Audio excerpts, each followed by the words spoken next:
السلام علیکم۔ ادب زار ای اکیڈمی سے محمد یاسر خان۔ جیسا کہ آپ لوگوں کو معلوم ہے کہ ہماری افسانہ نگاروں پر ایک شارٹ لیکچر سیریز جاری ہے، تو اس ضمن میں آج ہم غلام عباس پر بات کریں گے۔ غلام عباس اردو افسانے کے حوالے سے بہت بڑا نام ہے، اور اگر ہم اس کو کمیشن کے ساتھ جوڑ کر دیکھیں تو ہمارے بہت سے جو دوست ہیں، بہت سے ہمارے جو طلباء ہیں، وہ اکثر جو ہے انٹرویو کے لیے غلام عباس کو ہی تیار کرتے ہیں۔ اگر نثر کے حوالے سے بات کی جائے تو عموماً ہر تیسرا بندہ غلام عباس کو تیار کر رہا ہوتا ہے، اور اگر شاعری کی بات کی جائے تو ہر تیسرا بندہ جو ہے وہ ناصر کاظمی کو تیار کر رہا ہوتا ہے۔ تو اس کی ایک وجہ تو یہ بھی ہے کہ کیونکہ غلام عباس نے بہت تھوڑا کام کیا ہے لیکن بہت اچھا کام کیا ہے، تو اس کو تیار کرنا چونکہ آسان ہے، تو اسی لیے جو ہے بہت سے لوگ غلام عباس کو یا ناصر کاظمی کو جو ہے انٹرویو کے لیے تیار کرتے ہیں۔ لیکن میں آپ لوگوں کو یہ مشورہ دینا چاہوں گا کہ اب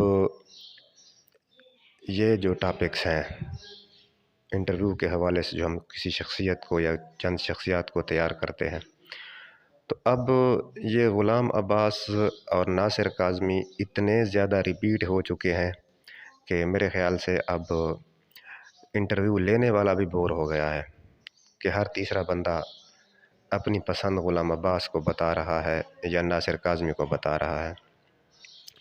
تو اس لیے آپ اگر پسند تیار کرنا چاہتے ہیں تو تھوڑا سا ان سے اوائڈ کر لیں۔ ویسے پسند کو تیار کرنا کوئی ضروری بھی نہیں ہے کہ آپ پر یہ واجب ہے کہ آپ پسند کو تیار کریں، لیکن اگر کوئی کرنا بھی چاہے تو بہت سے دوسرے افسانہ نگار، شعراء، ناول نگار موجود ہیں، آپ ان میں سے کسی بھی شخصیت کو تیار کر لیں۔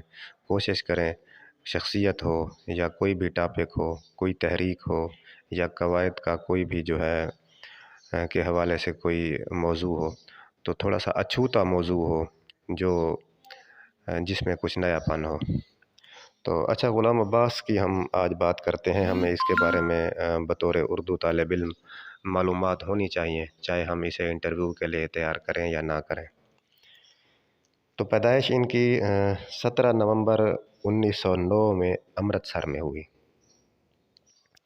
کیریئر کا آغاز ان کا 1925 سے ہوتا ہے۔ پہلے یہ غیر ملکی کہانیوں کا ترجمہ کرتے ہیں۔ 1928 میں یہ امتیاز علی تاج کے رسالے پھول اور تہذیب نسواں کے ساتھ مطلب یہ جڑ جاتے ہیں، وہاں پر اسسٹنٹ ایڈیٹر کے جو ہے نا یہ ذمہ داریاں سنبھال لیتے ہیں۔ 1938 میں آل انڈیا ریڈیو میں بھی شمولیت اختیار کرتے ہیں، ان کے ساتھ بھی ان کا کچھ عرصہ گزرتا ہے۔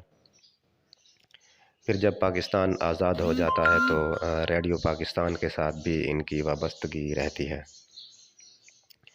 اور 1949 میں ان کی وابستگی بی بی سی کے ساتھ بھی رہتی ہے، تو بی بی سی کے ساتھ بھی یہ کام کرتے ہیں۔ تو ان کا جو سب سے بڑا کام جو سمجھا جاتا ہے وہ ان کا افسانوی مجموعہ آنندی ہے۔ آنندی ان کی شہرت کا باعث بنا، اور ادبی حلقوں میں جو ہے آنندی کی وجہ سے غلام عباس نے ایک بہت بڑی پہچان بنائی۔ آنندی 1948 میں شائع ہوا تھا۔ گوندنی والا تکیہ ان کا ایک ناولٹ ہے۔ ناولٹ کی تعریف سے آپ لوگ واقف ہوں گے، میں تھوڑا سا اس پہ مختصراً یہ کہہ دیتا ہوں کہ ناولٹ جو ہے یہ افسانے اور ناول کے بیچ کی چیز ہے۔ اس میں نہ تو افسانے کی طرح وحدت تاثر ہوتا ہے، نہ ہی اس میں زندگی کا جز بیان کیا جاتا ہے، اور نہ ہی اس میں زندگی کا کل بیان کیا جاتا ہے۔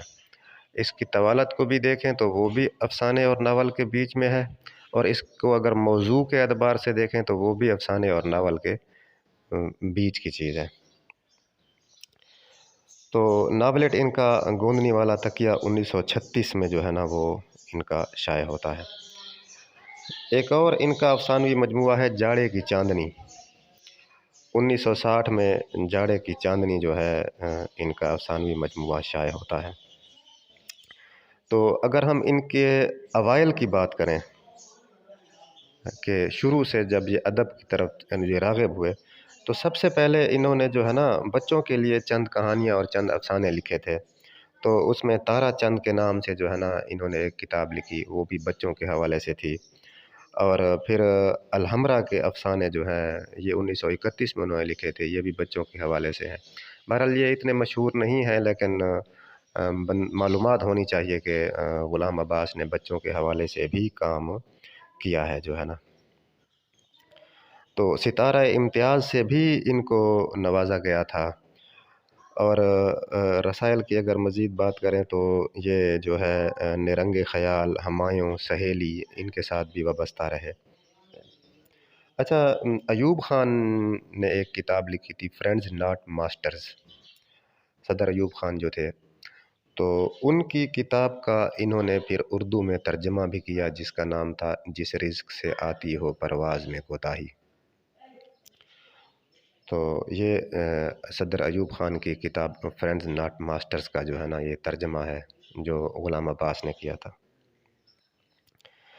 دو افسانے ان کے ایسے ہیں جن کا ادبا کے ساتھ اکثر اوقات واسطہ پڑتا رہتا ہے، ایک آنندی اور دوسرا جو ہے وہ اوور کوٹ۔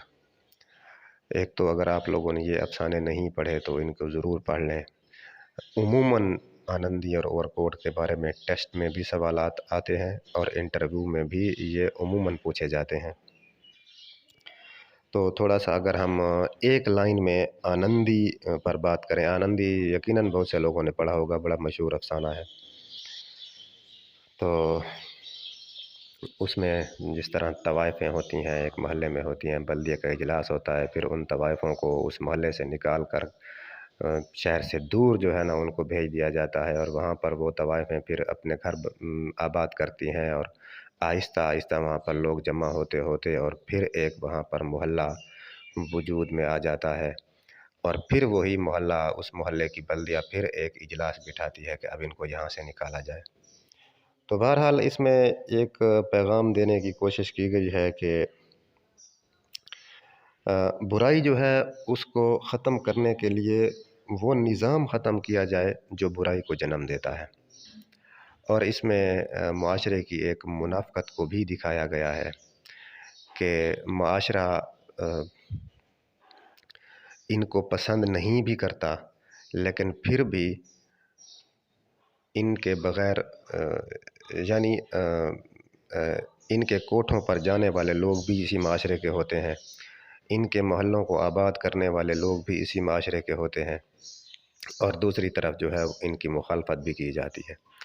تو بہرحال آپ اس کو پڑھیں گے تو آپ کا کنسیپٹ مزید کلیئر ہوگا۔ اب اس کے ساتھ اوور کوٹ جو ہے ان کا ایک افسانوی مجموعہ ہے جو کافی مشہور ہے، یقیناً کورس کی کتب میں بھی ہے، تو آپ لوگوں نے یہ پڑھا ہوگا۔